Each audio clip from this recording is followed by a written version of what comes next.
Abril Fantasma. No canal Conta um Conto. Você não vai dormir. Não dessa vez.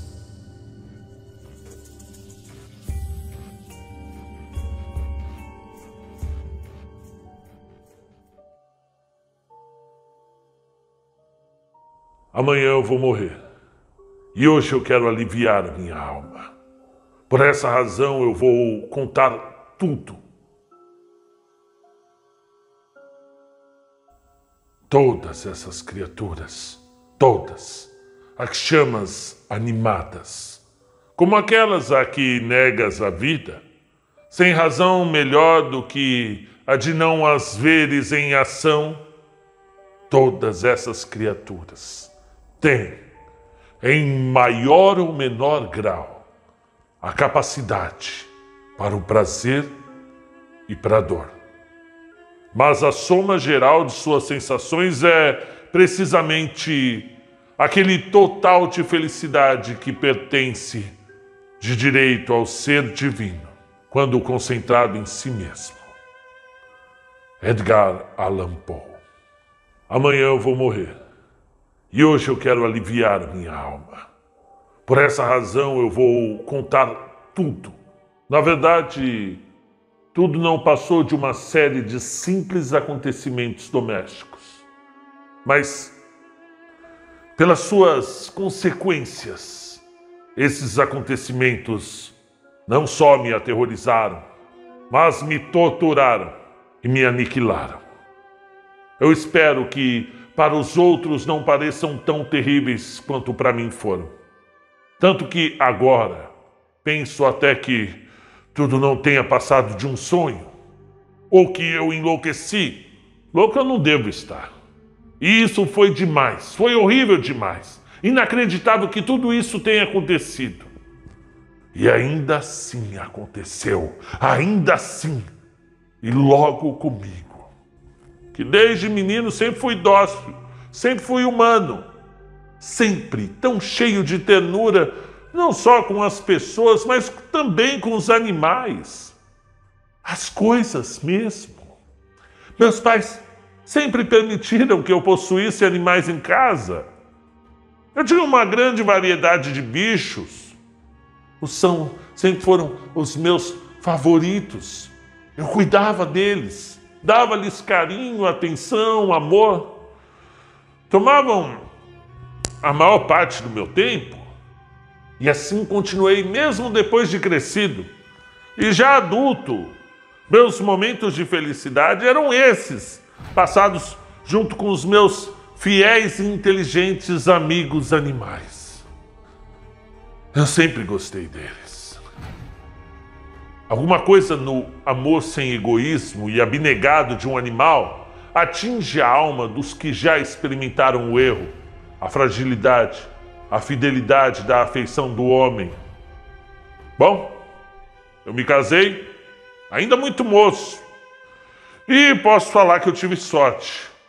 Minha mulher possuía um caráter adequado ao meu. Sentiu logo minha predileção pelos animais e gostou também. Ela adorava os animais domésticos, assim como eu. Não perdi então a oportunidade de procurar os das espécies mais agradáveis. Pássaros, peixes dourados, um belo cão, coelhos, um macaquinho e um gato. Este último era um animal lindo, grande, enorme, todo preto e muito inteligente. Essa inteligência era pouco comentada porque a minha mulher, embora não fosse supersticiosa, referia-se com frequência à crença popular, aquela que olha os gatos pretos como feiticeiras disfarçadas, coisa antiga. Plutão, era assim que chamávamos o gato. E sempre foi o meu preferido, sempre foi o meu companheiro. Andava comigo por onde eu andasse. Era um belíssimo animal. Com dificuldade eu o impedia de me seguir pelas ruas, Para sair de casa era bem difícil. E essa amizade durou muitos anos. Ela só se modificou porque uma transformação geral se operou em mim, por força do álcool. E depois de adquirir o vício, eu mudei a minha forma de agir, de pensar, de ser. Dia a dia fui me tornando calado, irritável, agressivo. Meus sentimentos, minha linguagem eram rudes. Eu havia me tornado um bruto. Não só descuidei de mim, de minha mulher, dos meus bichos, como também maltratava-os com grande crueldade. Eu cheguei ao ponto da agressão física. E durante algum tempo, Plutão, o gato da minha estima, escapou das minhas violências. Eu o privava de todo o meu tormento, mas por fim, conforme foi se agravando o meu estado, até mesmo Plutão experimentou os efeitos do meu temperamento. Uma noite, voltei para casa bastante embriagado. Pareceu-me que o gato me evitava. Sabe? Ele fugia da minha presença. E eu insisti, eu o agarrei. E ali, ele me deu uma dentada de leve. Foi o quanto bastou para eu me tornar a mais completa fúria em um homem. Eu comecei a me desconhecer. Era como se minha alma houvesse me abandonado. Uma diabólica maldade se apossou de mim. Vibrou todas as fibras do meu corpo. Eu agarrei o gato. Eu o prendi pela garganta e com um canivete arranquei-lhe um dos olhos. Pela manhã, já livre dos efeitos do álcool, restava em mim uma vergonhosa sensação de horror e remorso pelo crime de que me tornara culpado. Era, entretanto, uma sensação fraca e enganosa, porque, bem, a alma permanecia insensível e novamente caí nos excessos do vício. E a lembrança do meu ato se desmanchou na bebida. Devagar, o gato ia sarando, parecia não sofrer nenhuma dor. Mas a aparência, o olho arrancado, a órbita vazia, era horrível. Fugia, apavorado à minha aproximação. Chegou a doer um pouco no princípio. Não era bom saber daquela aversão por parte de uma criatura que tinha sido antes amada por mim. Foi terrível saber que um dos meus mais queridos seres estava fugindo de mim.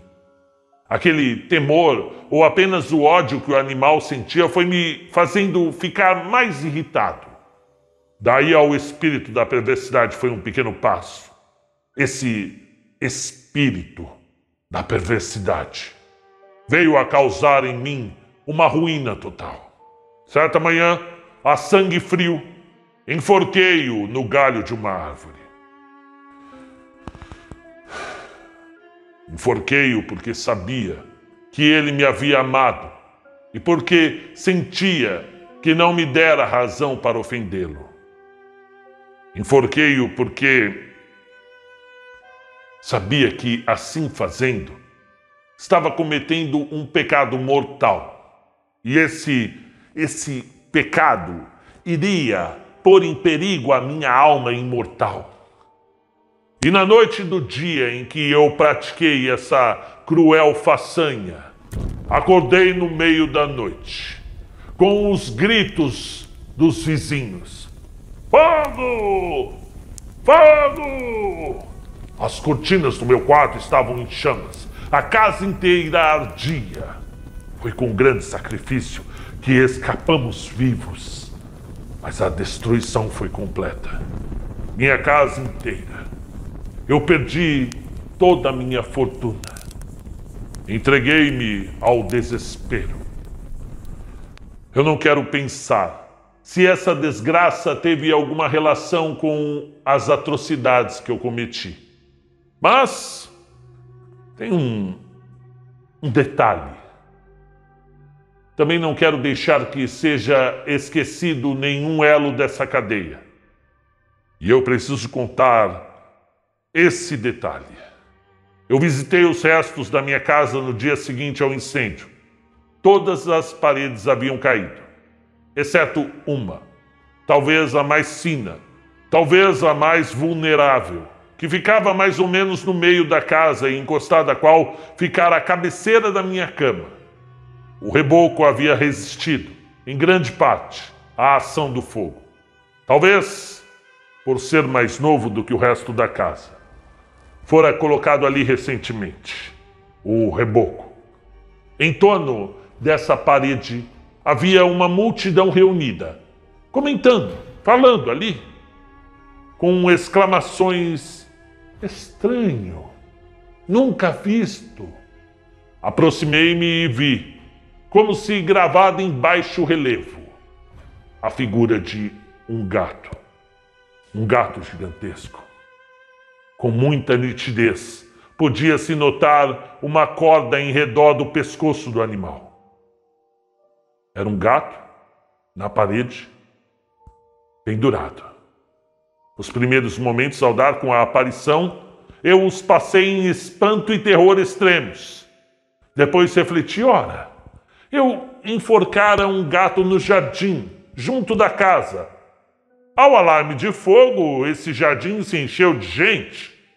Alguém deve ter cortado a corda que prendia o bicho à árvore e talvez, sei lá, o atirasse pela janela aberta dentro do meu quarto. Sem dúvida, alguém deveria estar tentando me despertar. Bom, naturalmente, o animal ficara comprimido àquela parede. Só pode ter sido isso, colado à massa do estuque amolecida. E tudo isso, o cal, as chamas, o calor e o amoníaco do cadáver devem ter traçado essa imagem que ali estava. Essa imagem hedionda, essa imagem horrível. E mesmo assim, minha consciência não se sentiu tranquilizada.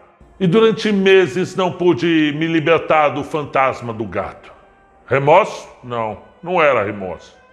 Eu sei que passei a procurar, nos lugares que eu frequentava, um outro bicho da mesma espécie, bem semelhante, para poder, sei lá, substituí-lo.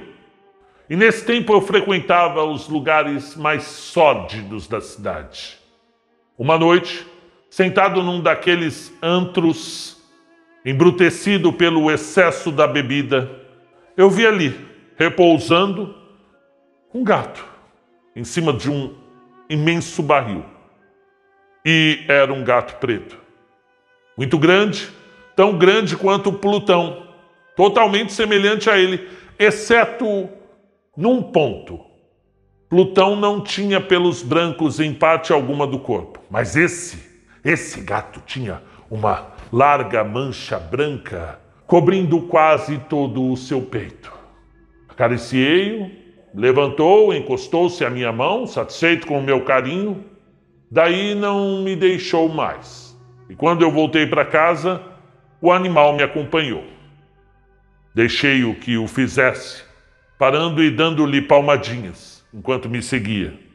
Ao chegar em casa, ele imediatamente se familiarizou com a minha esposa e tornou-se logo o grande favorito da minha mulher. Não demorou muito para que eu começasse a sentir antipatia por ele. Eu não sei por quê, mas a sua amizade por mim e a minha por ele parecia que me desgostava, me aborrecia. E aos poucos esse sentimento de desgosto, esse sentimento de aborrecimento se transformou em amargura e ódio. Eu evitava o animal. Ele despertava em mim uma certa vergonha. e a lembrança da minha antiga crueldade me impedia de maltratá-lo fisicamente, mas um fato veio aumentar o meu ódio por ele. Eu descobri que, como Plutão, o gato também fora privado de um de seus olhos. Isso, entretanto, só fez aumentar o carinho de minha mulher por ele. A predileção do gato por mim também aumentava, mas eu estava sempre ali e ele perto de mim, onde eu estivesse, aquilo foi me irritando. Aos meus pés, debaixo da minha cadeira, nos meus joelhos, acariciando-me sempre ali, aquilo ali estava me deixando doido. O leitor há de se recordar que esse estranho animal trazia uma marca de pelo branco no peito, o que constituía a única diferença entre ele e o outro. E, observando melhor, notei que a mancha, antes imprecisa, assumia uma rigorosa precisão agora. Parecia um contorno. Era agora a reprodução exata de uma coisa horrenda, apavorante. Era uma forca. Uma máquina terrível de horror, de crime, de agonia e morte. Eu era, em verdade, um condenado e bronco animal cujo companheiro eu destruíra. Preparava para mim, homem formado à imagem do Deus Altíssimo Santo, tanta angústia e aflição. Noite e dia, em todos os momentos da minha vida, eu não conseguia mais a graça do repouso. Eu não tinha descanso. Eu vivia atormentado, perseguido, durante o dia pelo bicho horrível e à noite pelos sonhos de pavor. Eu deixava morrer em mim os restos de bondade e de bons sentimentos. Eu estava cheio de maus pensamentos, os mais negros pensamentos, os mais maléficos pensamentos. Eu já não odiava só o gato, eu odiava todas as coisas, todas as pessoas, toda a humanidade. E quem mais sofria com as minhas crises de mau humor era a minha resignada esposa. Ela, que sempre fora tão paciente, era a pior das minhas vítimas. Certo dia, ela me acompanhou até a adega do velho prédio para uma tarefa doméstica. E o gato descera os degraus, seguindo a gente. E de repente, embaraçou-se, bem na hora que eu estava descendo as escadas, embaraçou-se nas minhas pernas, quase me atirando para o chão. Eu fiquei possesso, eu fiquei enlouquecido pela cólera. Esqueci o medo infantil que até ali detivera a minha mão. Ergui o machado e descarreguei um violento golpe no animal, que certamente teria morrido se não fosse a intervenção de minha mulher. Ela, com essa interferência, me deixou com mais raiva ainda, uma raiva demoníaca. Eu puxei o meu braço da sua mão e enterrei o machado no seu crânio. E ela caiu, morta, sem dar um gemido. Restava-me a tarefa de ocultar o corpo. Não poderia ser removido de dia nem de noite, nem ser visto pelos vizinhos. Muitas soluções me passaram pela cabeça. Nenhum projeto, porém, me pareceu bastante bom. Afinal, eu estava no porão, na adega, lá embaixo. Decidi-me pelo que oferecia menos riscos. Eu resolvi emparedar o corpo da minha mulher na adega. Esta se prestava bem para isso, pois era uma construção grosseira e descuidada. E o reboco nunca secara totalmente devido à umidade. Havia mesmo um vão ali, na própria parede. Um vão que parecia feito a propósito disso. Eu não tive dúvidas. E com facilidade retirei os tijolos naquele ponto e ali eu coloquei o cadáver da minha esposa. Emparedei tudo como antes, de modo que ninguém, nem em sonhos, suspeitasse. E quando eu terminei, eu me senti satisfeito. Tudo estava perfeitamente entijolado, emparedado. A parede não apresentava o menor sinal de que tivesse sido modificada. E eu tratei, em seguida, de procurar o animal que fora a causa de tamanha desgraça. Se tivesse podido encontrá-lo, eu teria liquidado aquele gato.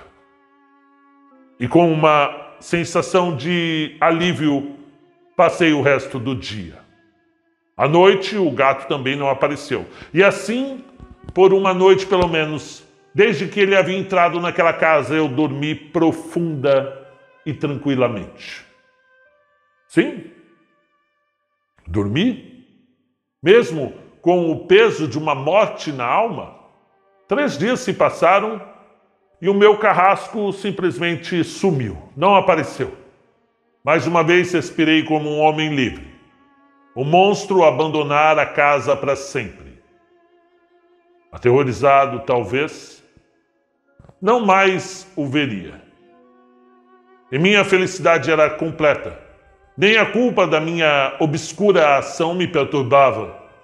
Foram feitos interrogatórios e todos foram respondidos perfeitamente por mim. Já eu dava como assegurada a minha tranquilidade, a minha inocência. No 4º dia após o crime, apareceu um grupo de policiais, inesperadamente, para uma rigorosa investigação. Confiante no meu trabalho, que executara com tão facilidade, com tão prontidão, não senti o menor receio. Tudo foi minuciosamente examinado e, por fim, desceram à adega. O coração batia-me calmo no peito, assim como o de quem dorme o sono da inocência. Eu caminhei pela adega de ponta a ponta, braços cruzados, passeava tranquilo para lá e para cá. E os policiais, satisfeitos, já estavam preparando para sair. A minha alegria era demais para ser contida. Eu precisava dizer alguma coisa para deixar fora de dúvida a minha inocência. Senhores, eu disse por fim, quando o grupo já subia a escada, sinto-me tão encantado por ter desfeito suas suspeitas que, bem, desejo a todos saúde. A propósito, essa é uma casa bem construída, olha. Posso garantir que é uma excelente construção. Essas paredes, cavalheiros, estão solidamente edificadas. Aí, no frenesi da bravata, eu bati com força com uma bengala que eu trazia à mão naquela parte do entijolamento, por trás do qual estava o cadáver da minha mulher, a mulher que eu amara. Mas, santo Deus, apenas ecoou no silêncio o som das minhas pancadas. E logo uma voz respondeu-me do túmulo. Um gemido. Depois um soluço. E logo um grito. Prolongado e alto. Anormal e inumano. Um urro. Um guincho lamentoso. Cheio de horror e triunfo. Como só do inferno se pode erguer das gargantas dos danados na sua agonia e nos seus demônios da danação. Recuei até a parede oposta. O grupo se imobilizou na escada, tomado de pavor.